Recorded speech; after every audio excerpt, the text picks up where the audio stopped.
Speaker T.H. Satyabrtana mamangda lairamba politician singna tauramba asoiba sing semdoknaba hotnabada hojik politics taujariba sing awaba ama oiri haina fongdokre wafam asi Imphal East ke Brahmapur Social Club Brahmapur Lalji Lakpa Laikai ge Humfu Suba Foundation Day Diamond Jubilee Celebration ge Thauramda Fongdokhibane ngarang pangthokiba thauramada Speaker Satyabrtana makha taraduna hojiki matamda miyamgi mihutu oiriba singbo karisu laitaba mawongda khana nainaba amadi TV discussion da thina haiba tawhaningde mibu thina hairaga politics tawbiganu haina fongdokhe thauramadu mari lainana pangthokpa painting cultural amadi literary competition singda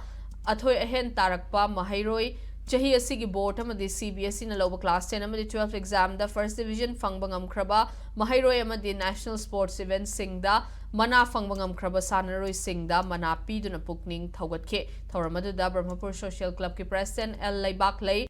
IMC ward number 18 gi caretaker corporator Laimayum Inunganbi yauna club asigi thauburoi sing laikai gi ahalaman kayana sarukyakhe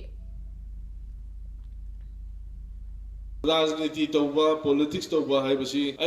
इदय कायदगी इमुंदगी हौरगा लेबाकी यौबोबौता सरू लोइना यागदबनी अदु अफब थबक तौरगा खोइगी नत्रगा मागी मसक्तु खंगदबनेबा अदु नतदना फजदबा थीबा मीबु थीन चैबी वही हाइनगा राजनीति तौबो याम लैये अदुदा आइना हाइजनिंगसे ngalingay matamda राजनीति तौबिरम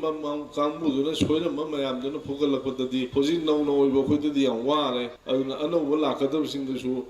वाखन खंदर तौबुना fan खन मतमदुदा club सिबु मपांगन कननबा club सिबु अफब लंबीदा पुनबा लाइकाइ सिबु सेमनबा कथोपिरमबा अहल लमनसिंदुबो खोइ कौफम थोक्तेन लवी